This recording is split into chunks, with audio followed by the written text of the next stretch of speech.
Shankara Parvati Pati Mahadev Sri Shankara. Namaste, it's Sahara Rose, and welcome back to the Highest Self podcast, a place where we discuss what makes you your soul's highest evolvement.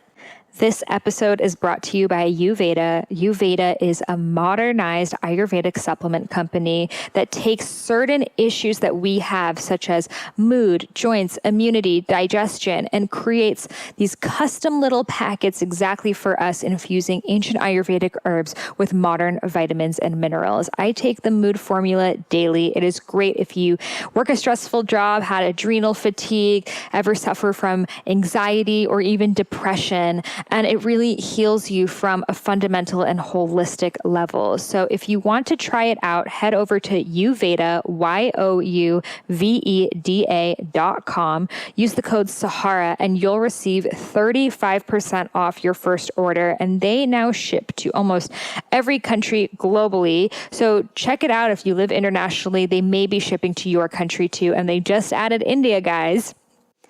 I am very excited to bring you part 2 of this interview with my beautiful, beloved, divine feminine shamanic teacher, Malaika Darville. So if you haven't heard the first episode, Malaika was my teacher when I was living in Bali about 4.5 years ago.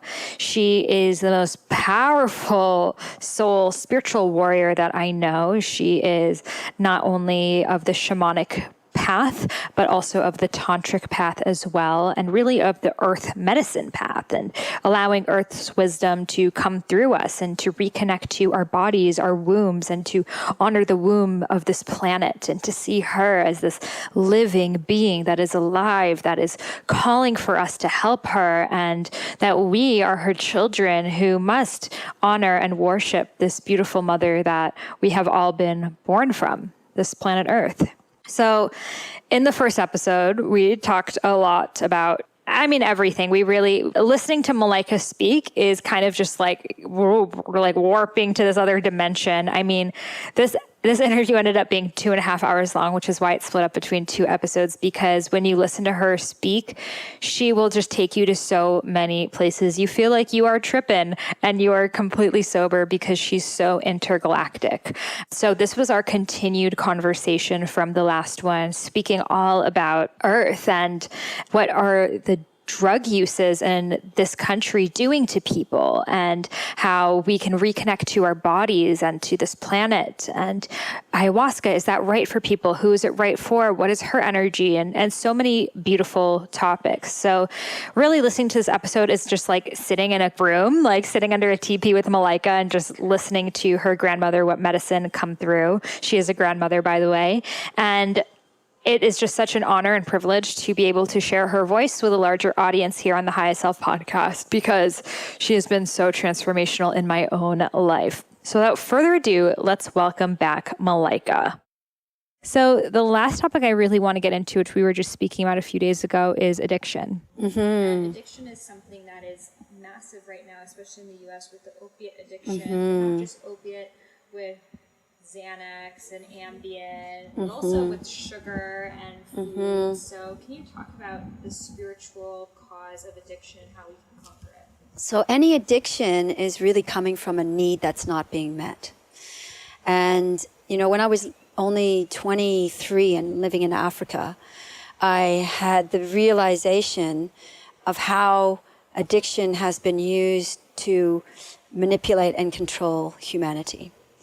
So I'd say the proverbial they, but whatever, the capitalistic model has used the best of human minds not to better humanity, but to control and manipulate us. And addiction is the easiest way. So addiction, where does it lay? It lays in our root chakra. So an imbalanced root chakra, Muladhara, is where all our addiction afflictions come from. The root chakra is also our place that is our connection to the earth. It's also our connection to family. It's also our connection to survival, our survival thing.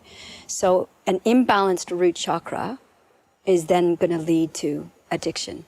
So all of our self-worth and all of our guilt and shame around our sexuality and what we are and what our bodies just do leads us in our contemporary societies towards the need to mask this deep feeling of unworthiness or deep feelings of shamefulness around what we are as human beings. And it's been instilled for thousands and thousands and thousands of years. And now, you know, like in Africa, they were using sugar, you know, because they didn't used to have sugar, they only had honey. And so to get the Africans to spend money on this white stuff that came in with the white people, it was like they weren't going to spend money on it, you know? So they virtually gave it away. And this like huge bag, like, you know, we're talking 25 kilos of sugar, was sold for very, very, very cheap, you know? And then once the addiction was in, that same bag is now worth a man's salary for the year.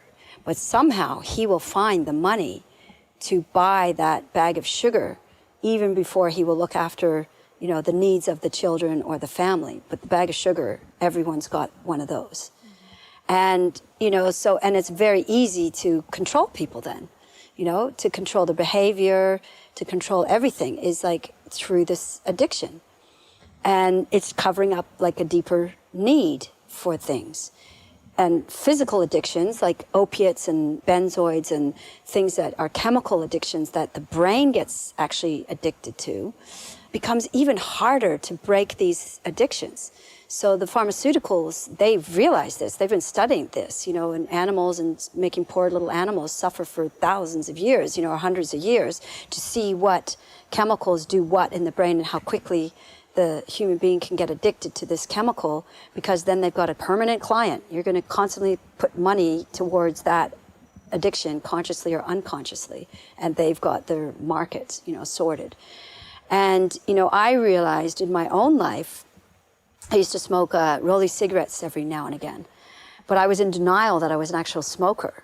I would just, you know, I was so manipulative in my own behavior that I managed to even live with people who smoked, not only smoked, but smoked the brand of cigarettes that I wanted. Mm-hmm. So that when I wanted it, when the need came up inside of me, the desire came up inside of me, it was there. I think a lot of smokers do that. They feel like if they don't buy it, then they're not addicted. Yes, exactly. Yeah. Meanwhile, you know, and then, you know, at a pub one time, I caught myself like, you know, scouting, like unconsciously, but scouting the pub and seeing someone who was smoking the brand was like, oh, there's the yellow and red packet, you know, and then starting a conversation with this person so that I could, you know, ask them for a cigarette so I could have a cigarette. And I was like, whoa, this is controlling me. This is controlling my behavior.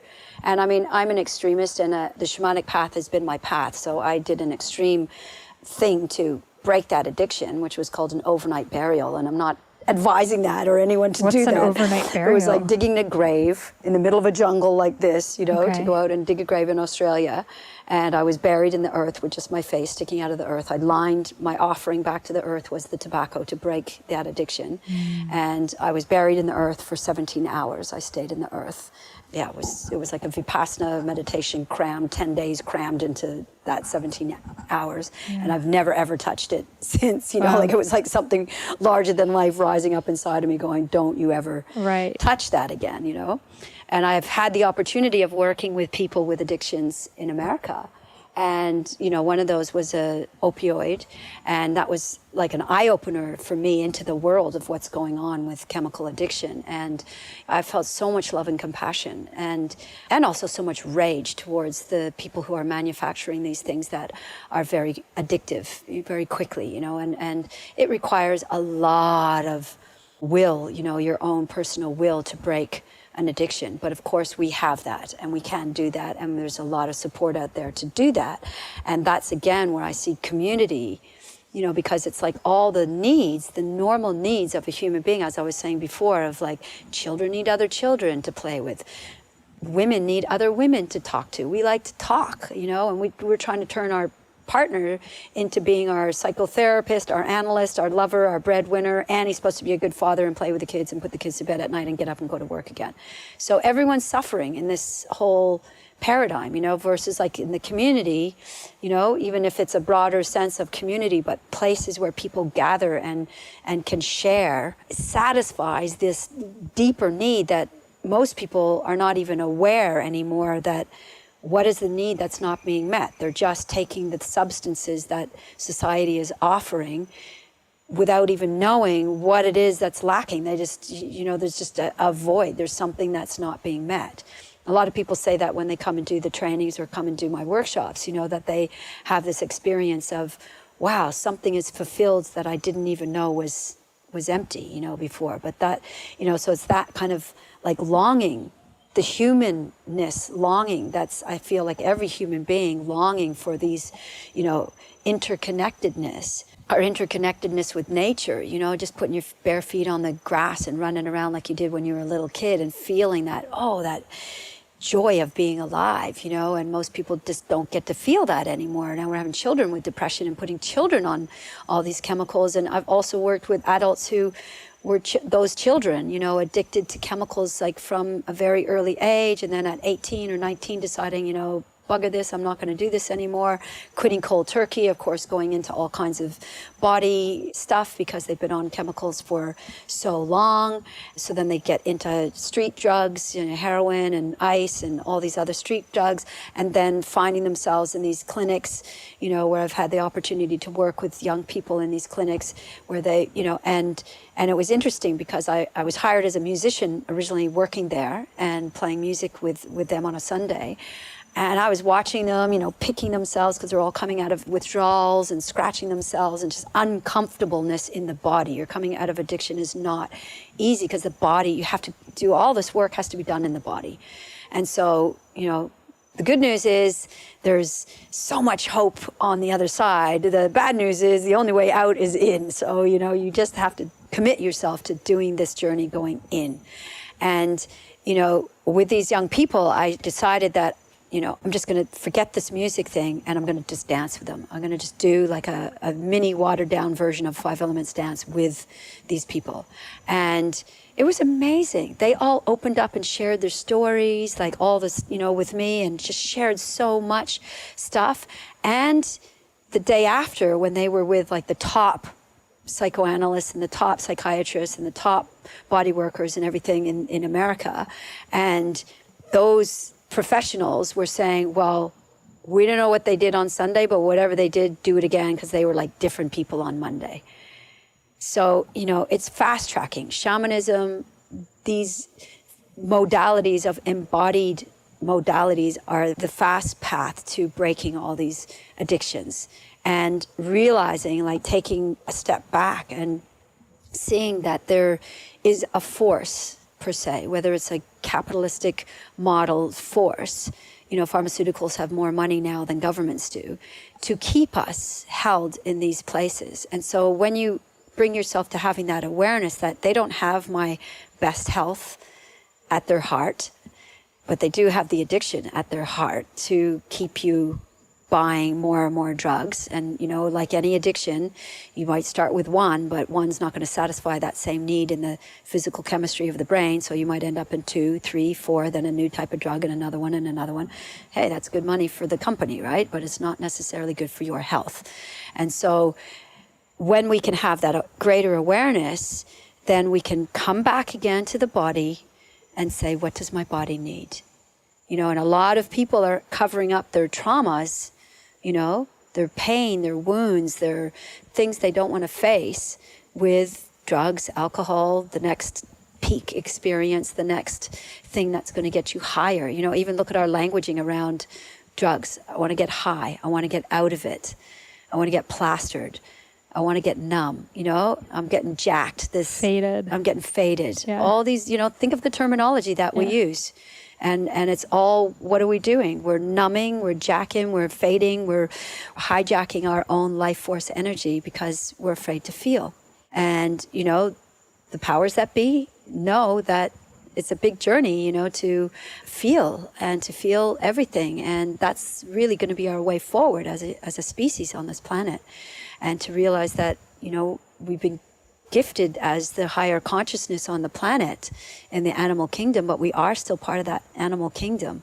And, in order for us to bring all of it back into harmony again, we need to feel. We need to cry about what we're doing to the oceans. We need to cry about what we're doing to the earth. We need to cry when we see little children that are born as drug addicts already because they've been growing in a womb with someone taking chemical drugs, and see what that little human being, their skin is all like writhing, and they're writhing around. And when you watch a little infant, it's actually a really good way to see how to move the body to release addiction, like what the body does, because the little baby is so innocent and unprogrammed.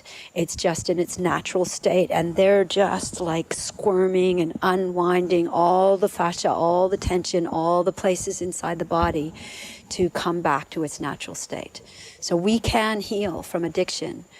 And it's definitely something that we all need to look at. I mean, even myself, it's just like the social media, it's like us all got a phone in our hands and not connecting anymore, and not, so we have to use our own higher consciousness, our own natural intelligence to override the artificial intelligence that's telling us something about ourselves. We need to come back and make quality time where we say, okay, you have to switch off your phone at this hour, no matter what you're doing, no matter how many pings and beeps and how important all that stuff is. Remember those dead people. Life goes on. Take your time. Life goes on. Take what is yours, your breath, your time. Put that thing down. Life will go on. But if you have a heart attack, or if you're taking too many drugs to try and stay up so you can get through all the work that you need to get through that's so important, when you die, is that really going to be important? I haven't sat with many people on their deathbed that have been, complaining that they wish they had worked harder or made more money. But they do cry about, I wish I had told more people I loved them, and I wish I had danced more, and I wish I had visited all the beautiful places in the world that I wanted to see, and I wish I had connected with my friends more, and I wish I had enjoyed my life more while I had good health. So, that's our way of coming back to that. Yeah, just seeing that addiction it's a tool that's being used, because we're so easily addicted. And, look at supermarkets and children, all these chemicals and all those Fruit Loops and colored candies and colored M&Ms and, sugar and everything. And where do they put it? Right at eye level of the child, with in like the supermarket. toys and cartoons. Yeah, and, with, fun stuff. Yeah. And the little child's body is going to dictate, the addiction starts dictating.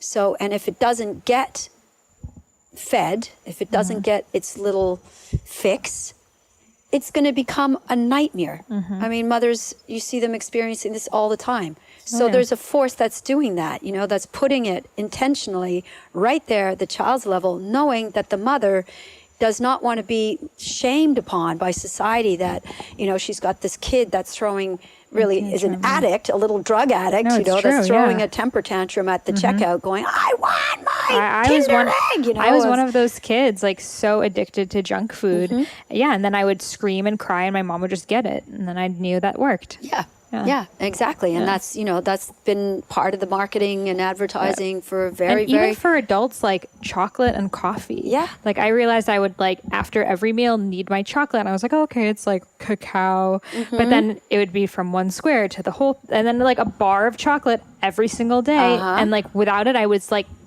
itching for it. I would go to the supermarket at 10 o'clock at night just to get it. And I was like, okay, this addiction is larger than what I can handle. So I decided I'm just not going to eat chocolate for 1 month. And the first week was hard. And then afterwards it just leaves your body. Yeah, exactly. And the brain starts rewiring itself. And it was comfort. That's what I wanted. I was working so hard that eating the chocolate was like a mini escape and pleasure, and just, okay, well, why don't we look at more ways to get pleasure and ease in my life, that chocolate's not the only way I feel good. Exactly. And then we can, do everything in moderation. Exactly. So it's the same with smoking for a lot of people.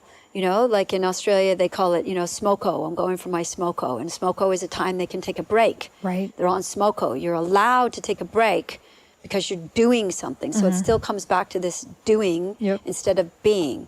So if someone was just sitting there just in deep contemplation and breathing for 15 minutes. You say, hey, get back to work. You're not doing anything. Where someone's sitting there and they're smoking their cigarette, it's like, oh, they're smoking their cigarette. Okay, they're doing something. They're allowed to have that time. So we have to like rewire how we do things, that it's okay to just sit there and do nothing. Yeah. And, you know, me too, I have to remind myself, it's okay to just sit there and do nothing. Yeah. And take that time of going, a lot's happening in this nothingness. Yes. And that's okay, you know, or like you said, pleasure. What other ways can I receive pleasure that aren't harming my body? What is the deeper need that I'm longing for, that I'm going for?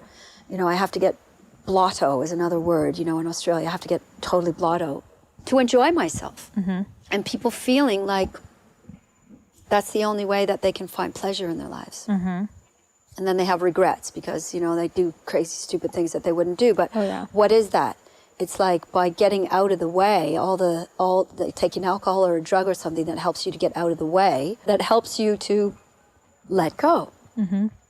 So, you know, conscious dance is one of the greatest things on the planet right now, to help people to let go in a healthy and, you know, no drugs, no alcohol, just the body. And our body has all these drugs in it.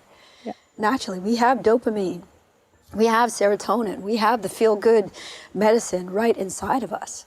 Just smiling at each other more makes it release in our body. Holding our babies, giving birth to your baby and breastfeeding your baby, all kinds of dopamine, serotonin, we're wired for all of that. So when we created this artificial world where we're separating ourselves from our true nature as a human being, we've also created all the afflictions and all the diseases, dis-ease, you know, lack of ease, because we're not in alignment with the things that we need, you know. And I'm not saying that we need to go back and live in a cave and hunt, you know, with a spear and, you know, run around naked. It's like, no, we need to find ways now. We've, you know, everything, like also one of the things that society has taught us is that we've evolved. You know, this is it. We've evolved. We have the picket fence, we have the, you know, the job, we have, you know, the structures. We're there, you know, like as if there's some kind of destination. We're on a planet that's hurtling through infinite space at 80 miles per second. You know, think of that for a minute, spiraling through this infinite void, you know, so we are never back at the same place in the universe. We're constantly, everything is, one guarantee of this life is change. You know, we are constantly changing and we are part of it. And so we are not there, thank God. You know, if this was it, that would be mortally depressing. You know, we're definitely not there, you know, not that there's anywhere to get, but we are constantly evolving. And just the same as this earth is constantly evolving and changing, and she finds ways to adapt with all that we heap upon her. So do we find ways to adapt and change with all the structures that we've created. But our consciousness is constantly evolving. And so we take the wisdom of our ancient ancestors, the indigenous nations that knew how to live in harmony on the earth. We take our technology that knows how to go to Mars and go to the moon and, you know, do all kinds of amazing things. Record these podcasts and broadcast it out to 70,000 people across the globe. We take this technology and now we marry the two into how now do we move forward as a people power, as a people movement, as a human movement. How do we bring the humanness back in to heal our world, to create happiness again, you know, to bring, like, some of the happiest moments in my life are when I was in Africa, you know, dancing in these extremely poor villages, poor on the level of, you know, materialistically. But oh my God, the joy factor, I've never experienced anything like that ever again in my face of my life. And actually, every time that I've spent time with those people, including here in Bali, when you go out to the villages, you know, so much generosity of spirit, you know. And so we are poor spiritually in the West, even though we've created all this materialistic abundance, but we're starving to death, you know. And then we've made those other places that used to have happiness now also be not only starving materialistically, But now by adopting the Western paradigm of growth at all costs, they're also starving spiritually. Oh, for sure. And losing their culture, the things that gave them happiness and joy. And so for me, you know, I'm a planetary storm in the Mayan calendar, so I'm always like, poof, you know, looking at the bigger picture. And you know, I just had my Vedic astrology done, and where my Vedic astrology is, I'm always thinking like this, you know. And he said, no, this is in your house that you think like this, and not everybody thinks like this, you know. And you know, and I think sometimes like my own wake up call when realizing that, wow, not everybody's always like thinking about this stuff, right? You know, like a lot of people don't think about the planet and how to help community and society. A lot of people are really only thinking about themselves. Yeah. And in that self, though, the loss of finding the inability to find true happiness, you know, and create that in their lives, I've seen that like time and time and time and time again, you know. So yeah, I think that, you know, each of us is just doing the best we can to constantly remember that, you know, life is a journey. There is no destination. It is the destination is the journey. And to pat ourselves on the back that we're doing extremely well in this extremely overstimulated artificial world that we've created. And so to remember to be gentle to your body, to step back from it a lot and take heed of, you know, what's really important. If anybody's ever been sick, I think health would be number one on the top of the list. That when you're really sick and you can't get out of bed, nothing else really matters. You know, when you're dying of cancer and you're taking your last breaths, or you're seeking, you know, where's the next miracle cure to cure this painful cancer that I got growing in my body, nothing else really matters, you know, except getting better. So I think putting your health, that's the higher selfishness, you know, putting that as your priority. What makes me happy? What makes my body happy? And then naturally you will want to radiate and help others from that space. Yes, exactly. Because that's the other thing too, is that, you know, Earth is a school, you know, it's the planet of duality. That's why we have the man, we have the woman, you know, it's a planet of duality. That's the paradox to come back to oneness. And, you know, and the other paradox of that, we have actually both of these aspects inside of ourselves, the masculine and feminine inside of ourselves, to find that balance within ourselves and marry those aspects of ourselves and stop looking for it outside of ourselves. But to know that we each are given a gift, a code, you know, and when we follow that code, when we start discovering the Dharma. What is our Dharma? What is our Dharma going to be? And we discover what that purpose is, and we find, you know, what makes us the most happy. And that can change, you know, it changes. It's just like a tree, maybe the little seedling, you know, at first, and it's, you know, what it loves to do is to, you know, teach in schools and to teach primary children or whatever. That's what makes you really happy. And then as that tree grows, you know, and starts producing fruit and something different, so might the Dharma change. And actually now I want to write children's books that are going to touch a lot more children than me being in a classroom with 30 children. But it still might be the same seed, the same, you know, thing. But it's like, if we give ourselves permission to keep following that, and that's where the trust needs to come in, because, you know, the powers that be that have kept us so locked in survival mode that we're so afraid to let go, you know, because we've created like a domino structure, you know, like we see the old world falling apart, the banking system, the school system, the health system. We see these structures, these old paradigm structures based on fear falling apart. And we're like that too. So all of those structures of, you know, but I got the mortgage and I got the wife and I got the kids in this private school and I got this and I got that. And, you know, and I have to, like, you know, keep it all together, and I got to keep the ball rolling, and then all of a sudden, poof, the health issue happens, and it all falls apart anyways.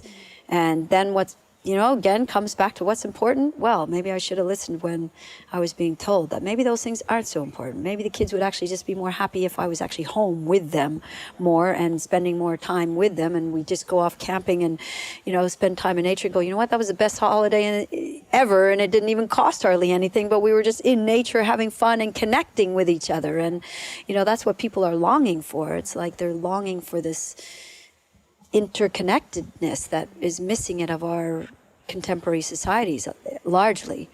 You know, and our ways of coming together is like in clubs where the music's so loud we can't talk or connect, so we need like copious amounts of drugs and alcohol to get out of it so that we can dance, you know, because we think we're making fools of ourselves when we're dancing, because it's our bodies just needing to release, you know. So why not just turn the music on?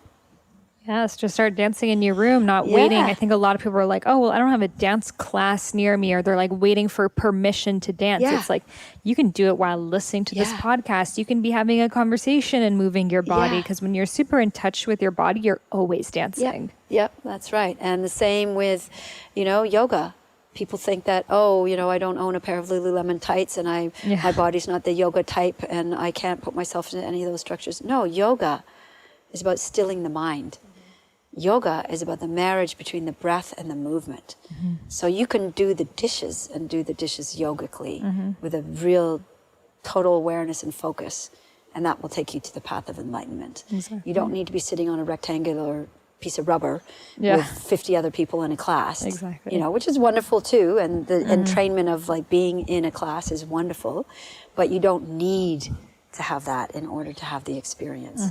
And you don't need to have that in order to start. You can just give yourself 15 minutes. Okay, for this week, I'm going to give myself 15 minutes every morning. I'm going to get up, I'm going to throw out my mat, and I'm going to get down on it, and I'm just going to let my body see what wants to happen. I'm going to put some music on, you know, put your favorite tracks on, and give yourself 15 minutes to let the body do whatever it wants to do and see what happens. And those are always the best, because in a yoga class, there's so many times I'm like, I want to do this move, but the teacher's not there. And at least in LA, if you're not doing what the teacher says, they will come up to you and tell you, excuse me, we're on our right leg doing this. And it's like, okay, I can see I'm obviously doing something different, but you're basically structured to whatever the teacher wants to do, which is just a very generic asana. Whereas when you just do your own thing, like that is really where like the juice comes out and you realize like, oh my God, I only just want to back bend today, or like, oh, I just want to forward fold, and it's just what your body needs. And doing all of those like full-on asanas, you know, Patapi Joyce was teaching private students, one-on-one, body type, body type, body type, body type. You've got a room full of 50 people, every single person, a different body type, a different dosha, different injuries, different afflictions, different traumas, and you're telling them to all do this, you're bound to get injuries, you know, because you're not listening. And like you said, you know, my body suddenly wants to do this. And when the teacher comes and tells you you're not allowed to, well, is that, you know, are we not back in the patriarchy? Same thing again, you know, have we not just patriarched yoga into a patriarchal system to control and manipulate, and it's not really bringing us to the bliss and the joy and the liberation that it's supposed to bring. And so love it. Come to Ibiza and come and experience. So where can people connect with you, come on your retreats, and I'm just about to leave Bali, which is hard because I love it here so much, and I am looking for land, so I'm looking to build this center, and I really do want to find investors who want to invest in this bigger vision, because I really feel like, you know, creating the life university where people can then come to me. I'm youthing, but I'm not getting any younger, and so I do want to just kind of create that place where I stay in one place for a long time of the year, you know, like make Bali 6 months of the year. And then the next place I'm heading is to Ibiza. And there I'm doing a yoga and the art of awareness retreat with my dear sister Satya, who's also a hatha yoga teacher. And we will be doing yoga, somatic movements, dance. It's in an epic villa right on the ocean. So there'll be lots of time to give yourself this nurturing time. So if you need to unplug, have a little guidance to get you going, but have time for yourself to nurture, to walk and watch the sunset if you haven't seen a sunset for a long time. If you need assistance with eating, you know, what to eat, where do I start with this, you know, getting myself onto a healthier diet. Beautiful, healthy, detoxing food is going to be all organic and vegan and readily available, and lots of support on your journey to get you started. So that's in Ibiza. That's in October, followed by the Tantra Festival, where I'll be teaching at this year's annual Tantra Festival that they hold in Ibiza, which is amazing. 300 people, and it's certainly a fast track to awakening and opening your heart. And no, it's not 300 people having an orgy. It's 300 people doing the work, doing your work, you know, a lot of eye gazing, a lot of heart opening, a lot of somatic movement, a lot of dance and celebration, a lot of things that will trigger the hell out of you. But, you know, if you're ready and listen to your body, you know, that's also a good place to come. Please say that you're coming through Malaika if you do decide to come. And after Ibiza, I'll be going to Turkey. And in Turkey, I'm hosting a women's retreat. So the yoga and art of awareness is open for men and women, but the We Are retreat in Turkey is only for women. And We Are stands for Women Embodied Awakening Retreat in the Elements. So we're in Fataya, and Fataya is Butterfly Valley. It's been put on the UNESCO World Heritage Sites because it's a butterfly breeding place. And for me, the butterfly is the greatest symbol. And, you know, for most native indigenous people, the butterfly is the greatest symbol of transformation. You know, this caterpillar that's got to creep along the ground and follow the process of eat, and then make this cocoon dissolve completely into fluid, and has no idea that when it comes out of that cocoon, it's going to be able to fly. And so this is the transformational retreat for women to come on, an embodiment, to drop into their deeper wisdom. We'll be doing a lot of womb work, a lot of womb healing. Feels like all the wisdom that I've learned for decades, you know, is finally finding its birthing place with women. So that's going to be a really deep dive into the sacred feminine embodiment and dance, and really your pleasure and finding your purpose and what turns you on. And, you know, people might say, well, why Turkey? Why aren't I doing it all in America?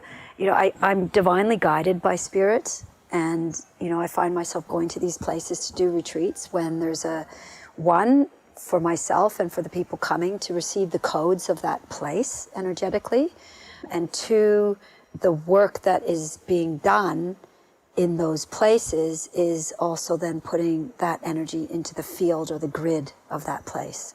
So like in Egypt, you know, Egypt a few years ago, I was in Egypt and doing the womb awakening work there was so powerful. I can't even begin to tell you how powerful it was. Why? The womb was first repressed in Egypt. The great religions were first formed in Egypt. Women were first delineated from the equation of equality in Egypt 2,500 years ago. So doing this work there, you know, oh my God, what was awakening was just, you know, beyond my wildest expectations or dreams or what was possibly happening, you know, like it was really quite phenomenal. So going to Turkey, for example, well, first of all, going to Ibiza is Atlantis, you know, amazing, epic, incredible vortex of energy of old Atlantis. So many people carry those codes, and they need to heal from those codes. And so in going back, and when you're drawn to going to these places where big earth grids are happening, it's like we each have our own, you know, astrocartography dependent on the planetary grid. And so we're drawn to these places because there'll be activations for our soul on some soul level, soul memory, you know, past life memory, if you believe in that sort of thing. But energetically, we're drawn to these places, and they'll activate something within us. So in Turkey, you know, Turkey is the land of Aphrodite. So I wanted to do this women's retreat in Turkey because I didn't even really think about it. It just sort of the opportunity came to do this retreat there, and the retreat center presented itself. And I said yes, just because I feel both in my own body, I want to activate more of Aphrodite and awaken my own sexuality and pleasure in a way that is fully embodying this divine feminine essence. And so I feel the women who will be drawn to coming there make the effort to come there, because yes, it's an effort to come out of your comfort zone to go spend a week in a foreign country, but it's so worth it. it's mind-blowing because you get the codes of that place as well as the work that we're going to be doing, as well as like an epic adventure, like an adventure of a lifetime being held where everything's taken care of, your food, your meals, your transport, all those things are taken care of. So you just need to get yourself there. So if you hear the call, like I had one from the last podcast we did, and Lessa, beautiful Lessa, she just heard the podcast and just kind of got off of it afterwards and sort of went, I'm coming to Bali. I'm going to Bali. And she came to my, Elemental Awakening retreat here in Bali. Amazing. And she was the eldest person at the group. There was mostly a lot of young people there. And she said that it was up there with the top 5 things that she's ever done in her life. Wow. And the bonding and the connections and the transformation and the healing. And for her, she was at her second Saturn return. And so it was like a rebirth for her, coming out of relationship stuff and coming out of being a mother. And it was a rebirth for her coming to Bali. She just followed her yes. Love without that. thinking. So that's where we need to get to, where we use this mind to be of service to the body in a way that is for our highest good. So true. Have you heard of adaptogens? I mean, if you're listening to the Highest Self podcast, probably, but have you actually tried them and used them as part of your daily life? Well, if not, I have the exact solution for you. It is called We Are Rasa, a coffee alternative made with 7 adaptogens and 2 mushrooms. This adaptogenic blend is absolutely delicious. I've been having it with my breakfast, with lunch, in between meals, with dinner, and it essentially gives your body what you need, providing you with stable, calm energy without any caffeine in the morning, but also helping you sleep at night. And this is the beauty of adaptogens, which I talk about with the founder of Rasa, Lopa, on episode 133, Adaptogens 101. You got to listen to that episode. But adaptogens give your body exactly what you need. So they are very intelligent herbs and work differently on your body at different times of the day. So whether you're looking for hormonal balance, anti-stress, adrenal fatigue, whatever it is, adaptogens will provide it with you. Gotta love these herbs. So head over to wearerasa.com/eatfeelfresh for 20% off your blend of rasa. Again, head over to wearerasa.com/eatfeelfresh for 20% off your rasa coffee. I remember when I heard about your 5 Elements Facilitator training, like I had no money. I was 23 years old by myself, and I was like, I just need to make this happen somehow. And I was like working for you. Remember, I was like your marketer person, like giving out like to putting all your flyers everywhere. But I just made it happen. It was like the best thing that I ever did. So if you're feeling the call, guys, literally just stop using the monkey mind and just say yes. Yes. And also you're open to doing retreats in other places if people have any suggestions of where they want you. Email Malaika. As you said, the shamans who's with the, I'm getting better with all the marketing thing and better at delegating, but definitely, I sort of feel that this message or the message that I carry, the codes that I carry, and, having my friend pass away recently has really made me kind of step out of my comfort zone. Even just doing a podcast is my second podcast. I'm so excited, and so grateful that you've invited me to share in this way, because many people have always said, oh, you should do a podcast, you should do podcasts, you should do this, you should do that, and you should make your own podcast. Yeah, and so I'm really feeling ready to share more deeply, not from an ego place, not from a place of, oh, I want to be rich and famous, or or speak to thousands of people or whatever, more because I love this earth so much that she could make me cry when I think of how deeply I care about the children of the earth and the suffering that is a lot of the times unnecessary. Yes, life is has its challenges, but I really feel there's so much unnecessary suffering because of misuse of power that is taking us down a path that's not necessarily for our highest good. And my work is all about helping people to get them back onto their own path that's going to take them to their highest self and to their highest good. And it's often said, a good teacher is, someone who points the student back to themselves. So So yeah, I'm ready to, speak in front of 1,000 people. I'm ready to step out of my little bubble here, and then, create my center here in Bali where I can come back and fill my cup and plant my trees and get my hands in the earth and keep myself real and grounded, and then go back out into the world and share, to help where help is needed, and to be of service where help is needed, and to celebrate where celebration is needed, to get us all dancing again and bring this earth, turn the ship around, turn it back, point her downstream, back into... choosing a life of ease and grace. Yeah, ease and grace and beauty, and wow, if only you could see what we're looking at right now and just see the abundance that's here. And Mama Bali is really a place that just daily, as the people pray 5 times a day here for the whole planet, they're praying for peace for the whole planet. And to be in this culture where there's such a reverence for nature, but now with the westernization flooding in and them not knowing what to do with it all, and seeing the nature suffering at the hands of that, it's really pushed me to the point of, I need to share more.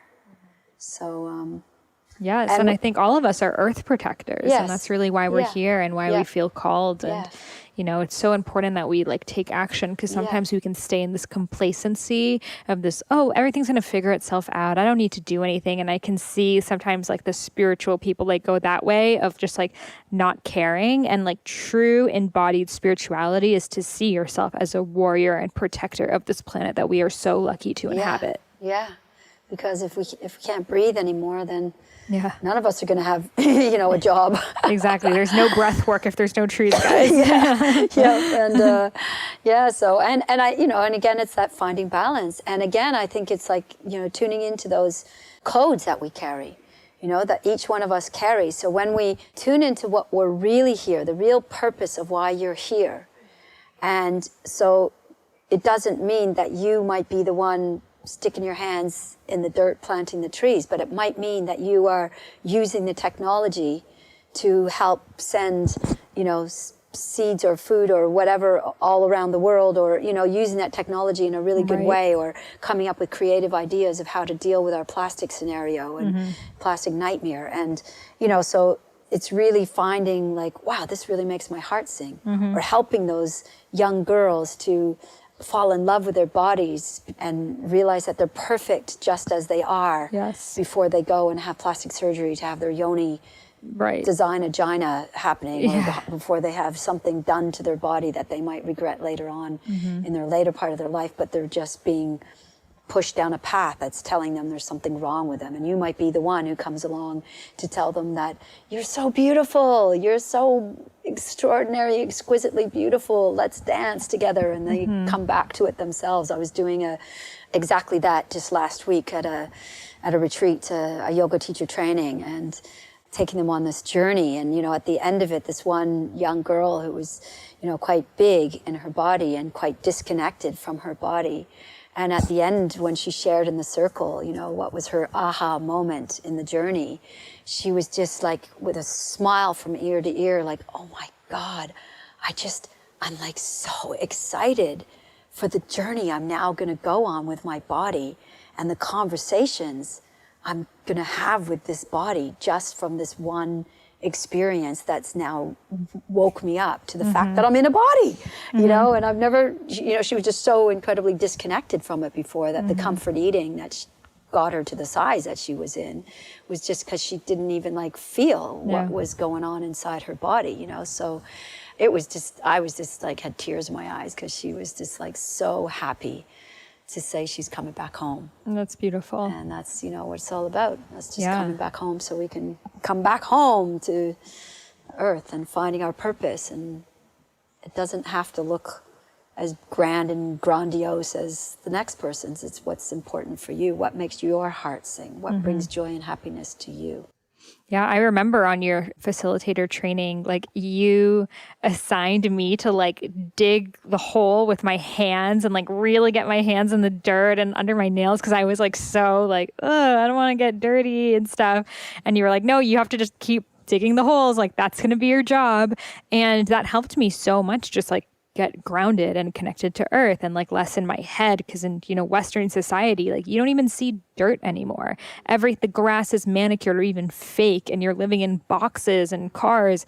And after that, like I really feel so connected to the earth, and I love just this planet and the trees and touching it and walking barefoot. But I really think like that process of like digging holes with my hands every day is what brought me there. Yeah, it's pretty amazing, isn't it? You know, and it's pretty, it always blows my mind how many people have never planted anything before, you know, and it brings so much gratitude and satisfaction, actually, you know. And I do another yoga retreat if you're a real nature lover and you really want to, or you would like to have an experience of like nature at its absolute, like the best. I do a yoga retreat in a private eco retreat center in Sri Lanka, Ayurvedic, so you can do all your Ayurvedic treatments. And the yoga is all, you know, every day you have yoga practice, dance practice, and massages, and you're in this village center. Beautiful. And, you know, it's funny because we get a lot of people from Dubai, and, you know, it's quite a little bit expensive to come and to stay there. But it's because they're paying the village people to really stay there all year round to keep it going. It's only open during 2 times of the year, but the people stay there all year round. So it's a unique experience of coming in, you know, have your crispy white bed sheets, but then at the same time you have like this nature experience like never before. And people really drop and shed layers. And I always bring seeds, you know, we do yoga and then I'm like, okay, today we're doing seva. You know, seva is our giving back, you know, giving back to the community. And I bring seeds and we plant up the gardens, and some of the women that, you know, from Dubai and from, you know, these places where they're living in concrete, and I would think, oh my God, they're going to hate this, you know, they got their painted nails and they're going to hate this. You know, there was one lady, she was like, can I go to the garden like every day? I mean, we only just did it once, and she was like, this reminds me of my grandmother, and my grandmother used to plant things, and I'm having all these memories of this, and I really love this. And, you know, now she's got like this huge farm. She like moved out of Dubai. She bought this huge farm in France, and she set up her, you know, a whole, like, she just like that moment brought her back to what her passion was. You know, for me, I want to live on a planet full of people that are following their passion, you know?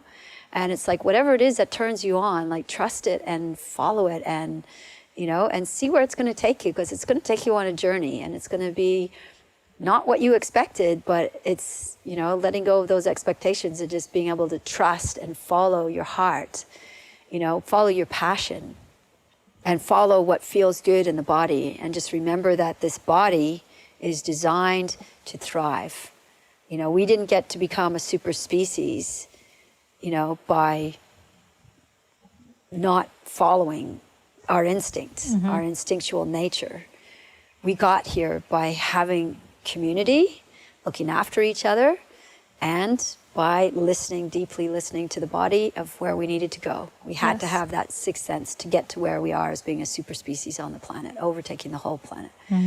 So now to bring us back into balance again, we have to also tap back into that primal nature of our bodies and bring little aspects of that into our contemporary lives to keep us grounded, keep it real, keep us remembering that we share this planet with many other beings, and every action has a reaction, and so everything that we do has an effect on the whole.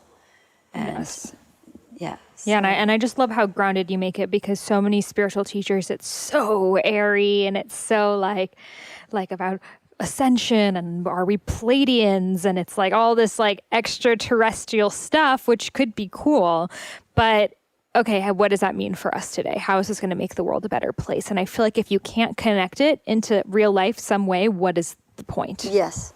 And I'm like so into all of that stuff. I know I'm Lemurian, and, you know, and the Lemurians were here before the Atlanteans when the earth was wiped How clean. do you find out what your that's, alien the tribe work, is? you know, it's like, being in a body, and I mean, just trusting that journey. I mean, my God, if I tried to tell you some of the places I've ended up and where I've ended up and the teachers I've had, and, you know, the scenarios and life situations that I've been in, that just unfolding when I just surrendered to this life path and this unfolding, you know, and that's really what, you know, life then becomes an epic adventure, not just a job, you know, that I've got, or a destination that I'm trying to get to.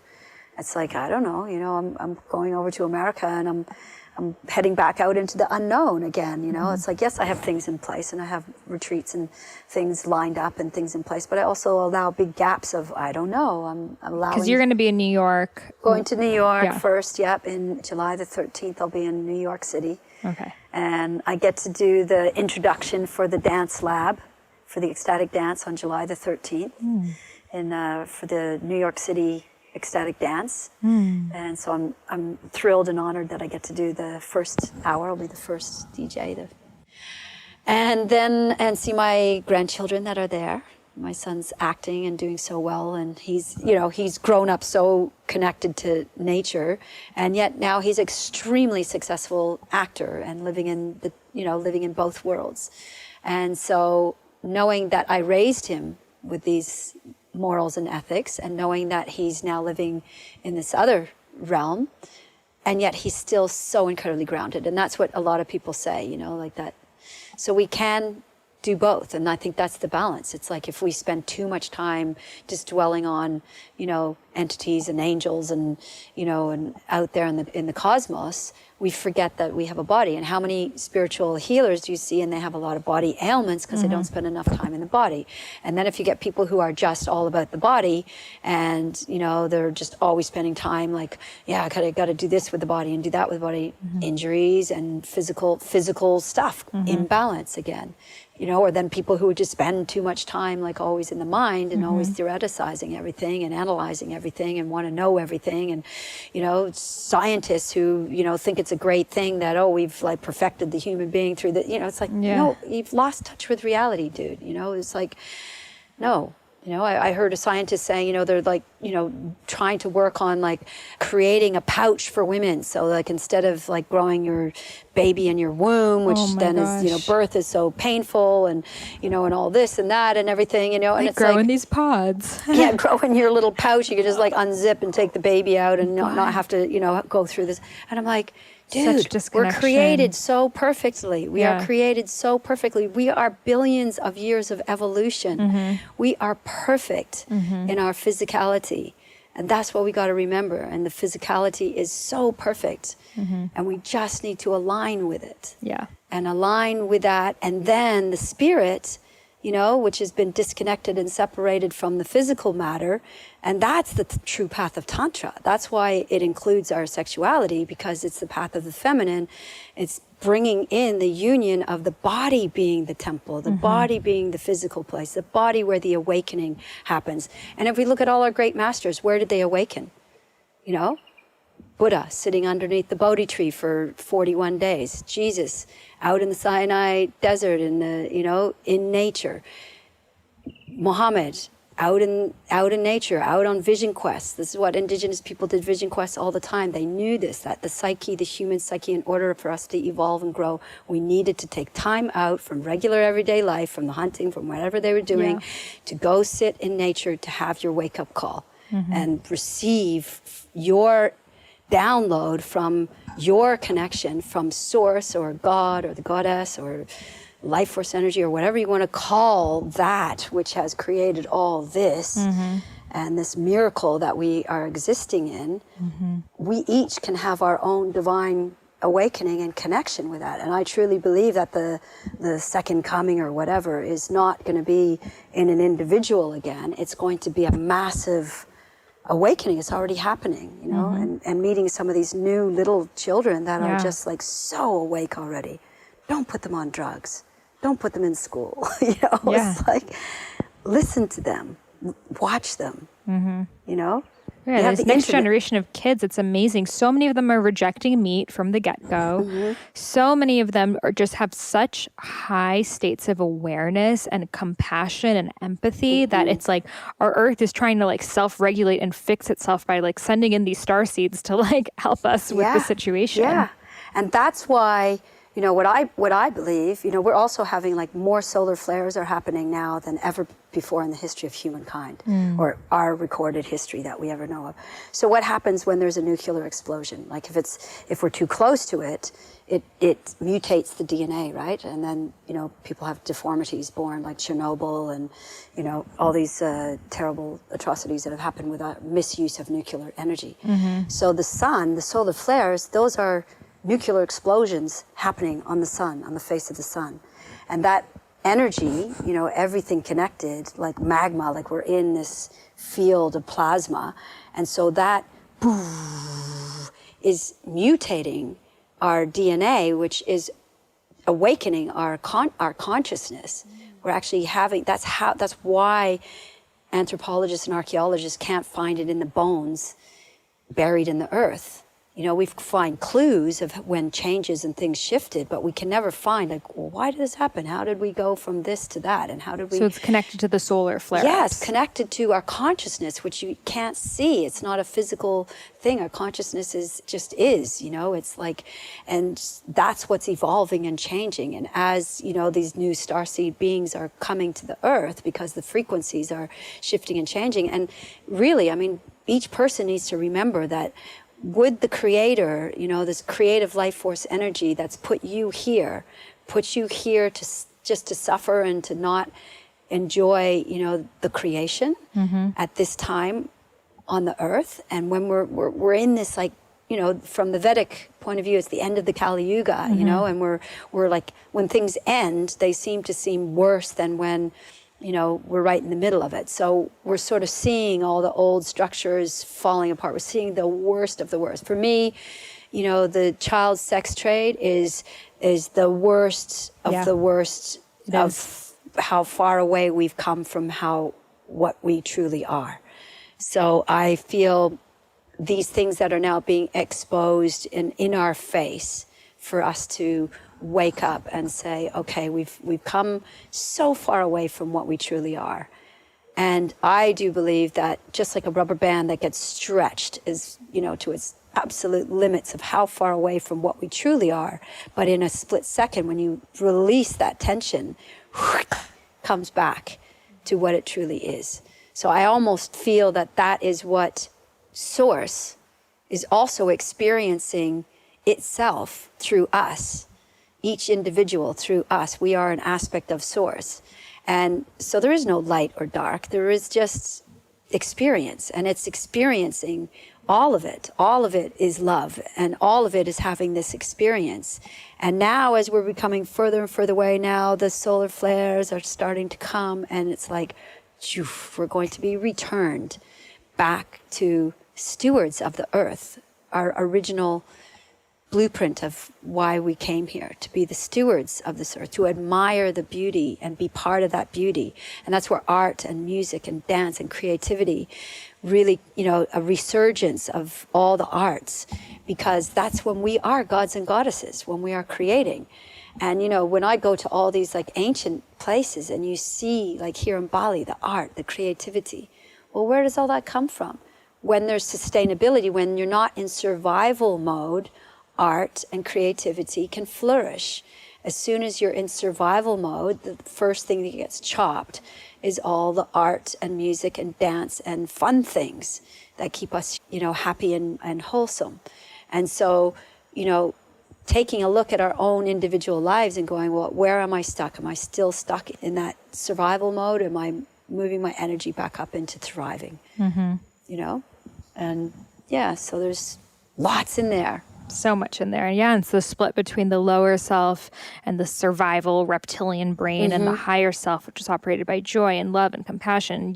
I also agree this child sex trade is really the thing that, oh my God, bothers me. I think it's the worst thing that could happen, because it's taking sex, something that is meant to be pleasurable, and using it in the most horrible way. And it's done by men. And it's just truly an example of what can happen with the wounded masculine that is not being addressed. And this is the deepest, darkest shadow side that it can go to, and how deeply it craves to be innocent again, which is why it's attracted to children. Yes, exactly. And, like our great Einstein, said, energy cannot either be created nor destroyed.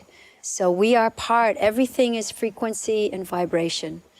And so the repression of our sexual energy, which is our most vital and powerful force that we have in our being, by repressing it and pretending or denying that it doesn't exist, it's going to resurface in the darkness, in the shadows.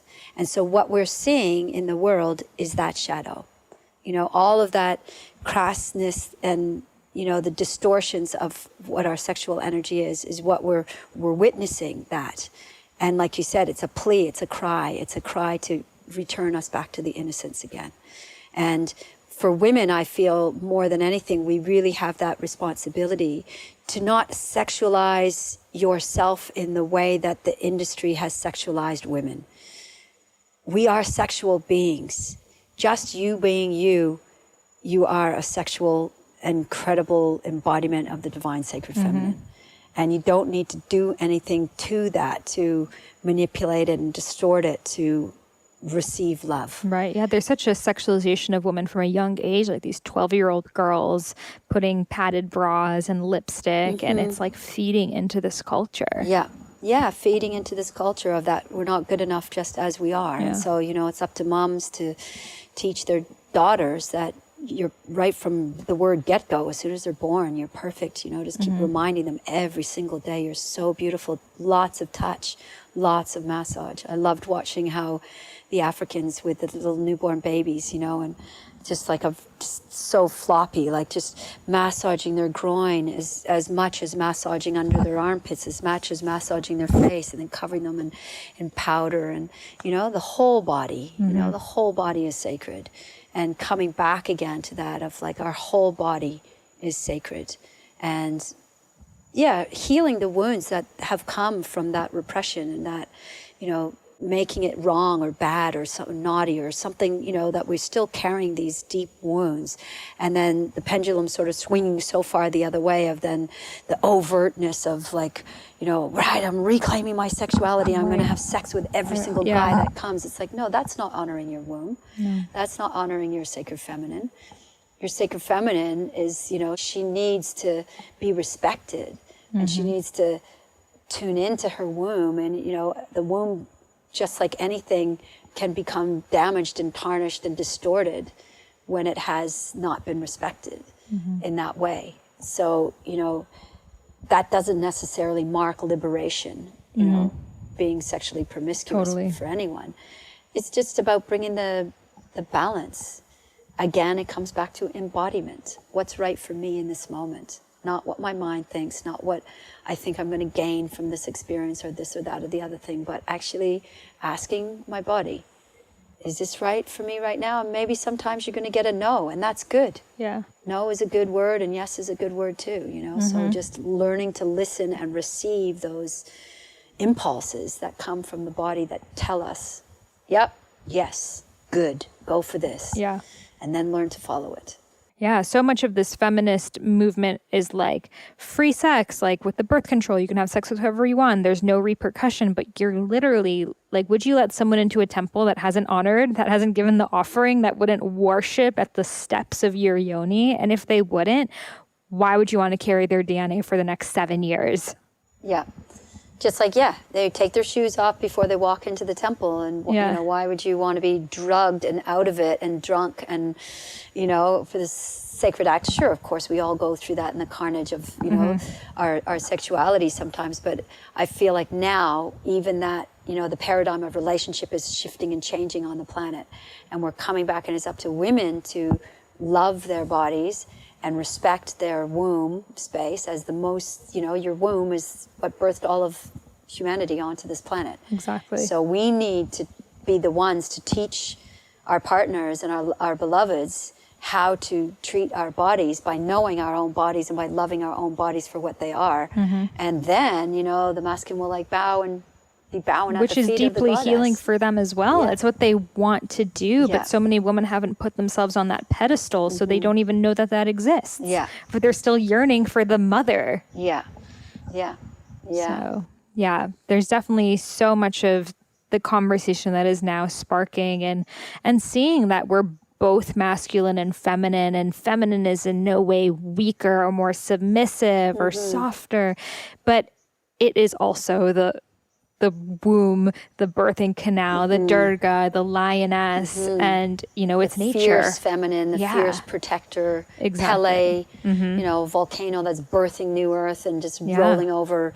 My friend just lost his house in Hawaii. Many blessings to our Hawaiian brothers and sisters that have just lost their properties and their houses. And, my dear friend, he just said, well, it's just a really strong reminder that we don't own the earth, she owns us. Yeah. When something like that happens and you're in a natural disaster and earth just, releases. And she's speaking out loudly right now. Yeah, because, when things go out of balance, and she's just trying to bring things back to balance again, And this earth has always, that's the thing too, is like, if we looked at a map of the earth, even 700 years ago, it's completely different. It's always changing. So, but we build structures of things like it's permanent, and again, that's like the Bodhisattva's teaching of coming back to the law of impermanence. Only thing that's guaranteed in this life is change. There was this video I watched, it's on YouTube somewhere, and it was like, if humans just stopped existing, what would happen? And it was like, first, like the small dogs would be eaten by the bigger dogs, and then they would evolve into these wolves, and then slowly, all of our buildings would collapse because if there's no maintenance. But then over time, a few thousand years, it would just look like this jungle again. I know, it's pretty amazing. Yeah. New York City, gone. Yeah. I know. I often think that actually when I go to New York City, I love New York, by the way, but every time when I'm in New York City, I'm walking around, I'm thinking, because I've seen pictures of it when the pioneers first came there, and I've sailed down the east coast of America, and just sort of thinking, wow, like, how did this all happen? Yeah. But then now living in a small place, both in Byron Bay in Australia and in Ubud in Bali, and having been here, watching the city grow, like, and what it happens when properties like, okay, no, we're not going to leave that little plot of grass just for the sake of a plot of grass. That's land, that's property, and we're going to put the concrete right up to that, and then the next building is right up to that, and then then in Byron Bay it was like, okay, we can only build, like they brought in a new law, okay, you could build 2 stories, and then that law gets revisited, and no, we can now bring in 4 stories and 5 and 10, and and you just watch, like Hong Kong used to be a fishing village, Singapore used to be a fishing village, and you just watch how, and that's our like creativity. I mean, human beings, we're absolutely amazing what we can create. And so let's start thinking outside the box and go, yes, let's keep creating epic. Like, I want to live in an epic place, that's like, I don't want to be just, digging in the dirt all the time. It's like, I want to live in an epic place that is like so beautiful. Like tree houses and using all the different materials that we have and all the different lighting that we have and using all the different ways to create more beauty that's like, wow, so people walk in and just go, holy mackerel, this is like activating every cell of my being just by coming into a structure that I've created, and we have that potential. I mean, look at like the, cities like Singapore with all the things, but the people are suffering. It's not people friendly. We need to now create things that are people friendly. Places to gather, sacred so that geometry. It's like it's got so even like business, things where there's like, spaces for people to socialize and gather. That's what makes us happy. People make place, It's like if you love who you're working with, you love your job. You might not love what you're doing necessarily so much, but you love going to work because you're going to get to see all those people you love, and you're going to get to be with the people, be surrounded by the people you love. You think that planting rice is, they love it here in Bali. It's like, no, but they do it together, and when they're all doing it together, and it's coming home together in the village, and they're all together. So it makes the life instead of work, be part of life. You're working, you're doing it, you're doing something, but the family and the connections and the ceremonies and all of that is why this is just like everybody has to do something. Exactly. And to, keep everything going. But let's find ways to do it that we can thrive more, and we can feel each other more, and we can have more moments of celebration and more moments where we just look in each other's eyes and dance and go, oh my God, we're alive. Yeah. This is like so amazing. It's like such a gift to have this human body and to be here and to be part of this experiment of Earth, that's growing. That's, even our greatest scientists are getting closer and closer to realizing that, the veil between the unseen realms and the seen realms, and that our thoughts affect consciousness. When they discovered the smallest particle of matter, and it was, so many scientists at the same time were all, trying to figure, get their paper in first, so they'd be the one who would have their name on this discovery.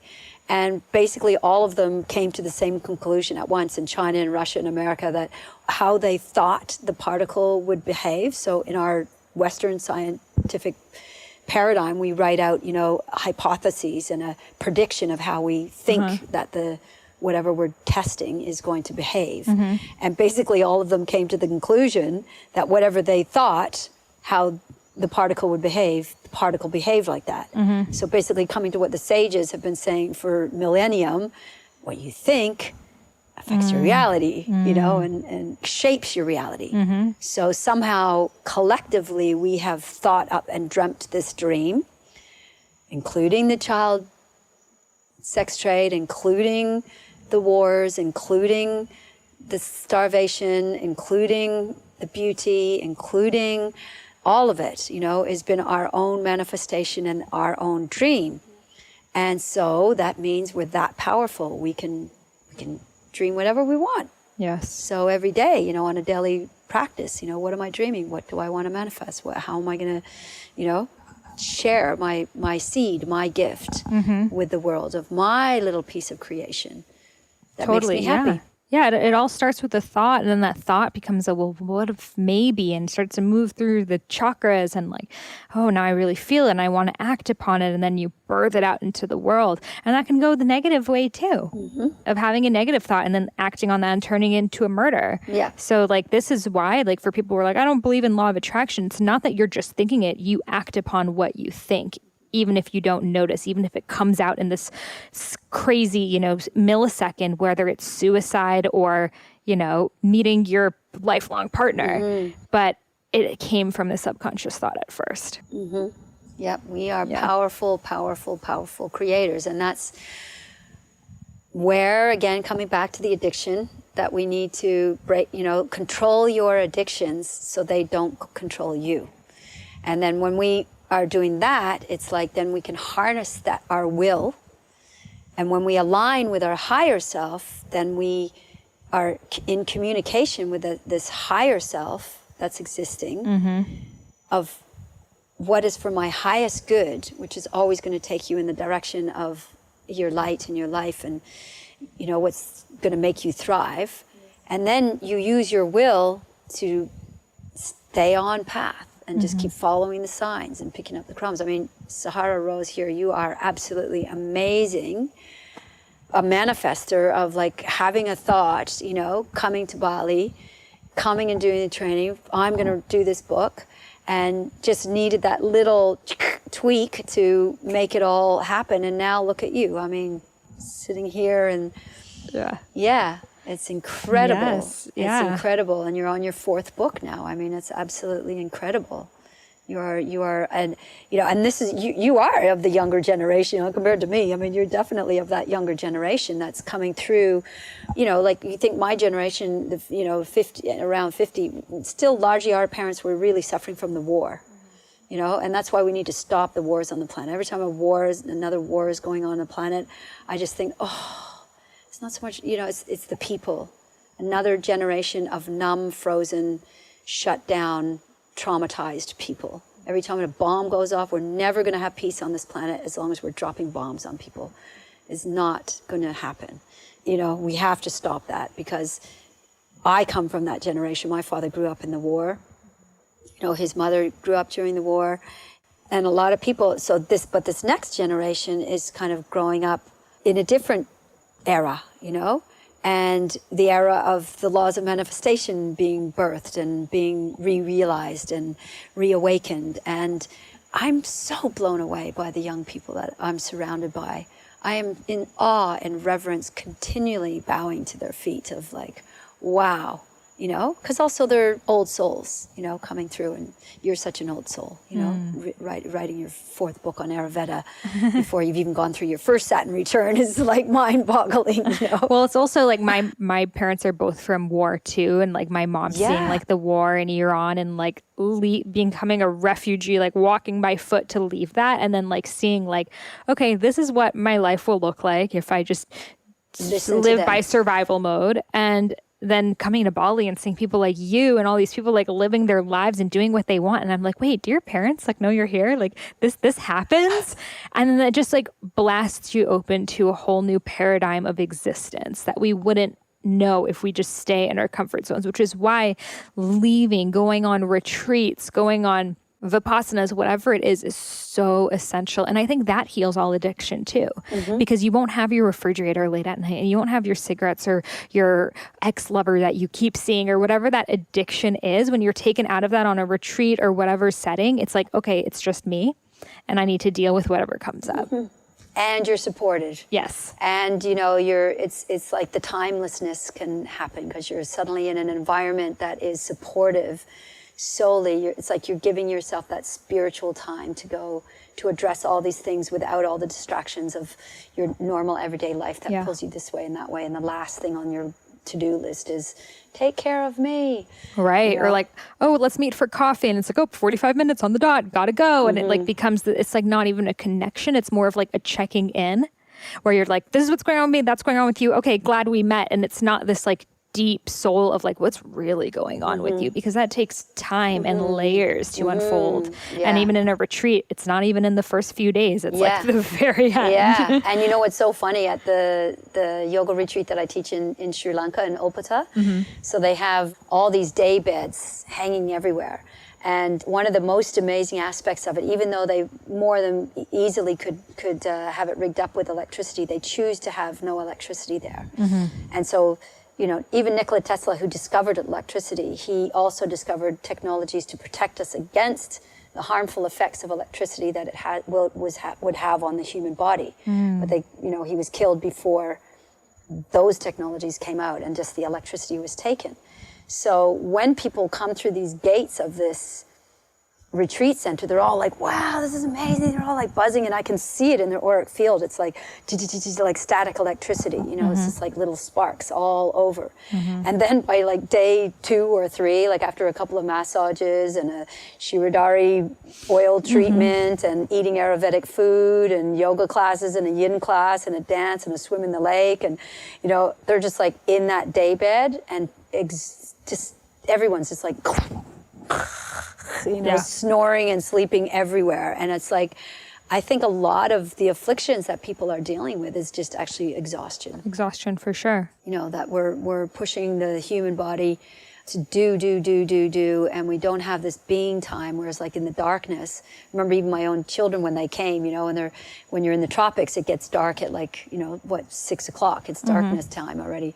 And, you know, my kids sort of going, oh my God, I'm so tired, you know, like it's time to go to bed now, you know, because it's been dark for like, you know, a couple of hours. And like, what time is it? It feels like it's midnight, you know, and you're like, oh, it's 8 o'clock. And they're like, oh, all right, I better stay up for another, you know, little while. And then, you know, half an hour, and they're like, all right, I don't care if it's 8:30, I'm going to bed, you know. Right. And we get our biorhythm gets back into the rhythms of sunrise, sunset, sunset, and readjusts us, you know. And even just to have that as a retreat to reset and recalibrate and maybe kick a few addictions and, you know, tune in and have time to journal, it's so worth it. It's like, I think everybody should do it at least once or twice a year to recalibrate themselves. Totally. You know, and yeah, that's, you know, I mean, that's the service I've been providing for years and years and years. And to come and do your deeper work, you know, while you're there. And to set the intentions that you're going to bring back. Because then sometimes it's like, oh, I feel so great on the retreat, and I come back and my life is shit. And it's like, you are always like, I mean, you had us like go by trees and like journal for like 3 hours and stuff. But it's like so important to like really think, okay, what do I want to take out of this? Like, what is my true intention to bring back home, and planting those seeds in your life and bringing that energy to everyone that you meet. Yeah. Otherwise it just becomes like, oh, again, like the drug addiction. Okay, I'll go with that nice thing. Oh, for sure. But not doing our deeper work, you know? So it's like, you know, not pushing yourself over the edge of your comfort zone, but definitely stepping, like you said, outside of your comfort zone is where the real work happens. Yeah. Just a reminder that we're human. Yes. I think we've so forgotten. Human. Yeah. We're so human. Yeah. Well, this was a very long outro. Yes. It turned into another podcast in the outro. Well, thank you again so much for sharing your wisdom and coming on the podcast again and bringing your light to everyone that you meet and encounter. And I'm so excited for more people. I'm so glad that someone already came on your retreat from listening to this podcast, and I'm sure many more will come. So if you do come, let Malaika know you're from the podcast, or if you have any countries that you feel like on the grid needs some work, or even in the US, I know she's going to come back to the US. So hit her up and she's down for it. Yeah. Well, thank you so much again. Too. And my website, if you want to check it out, is www.inmyelements.com with an S. And your Instagram is Malaika.Darville. Malaika.Darville with an E on the end. Yeah. Yes. And I'll have those links in the show notes. Yeah. So thank you so much, Sahara Rose. And thank you all so much for listening. And I send you much blessings. Maybe we'll just go out the same way we came in with a mantra, the Agnihatra. Agnihatra, okay.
Wow, what a deep journey and honoring it is to listen to Mama Malaika share her wisdom and medicine with us.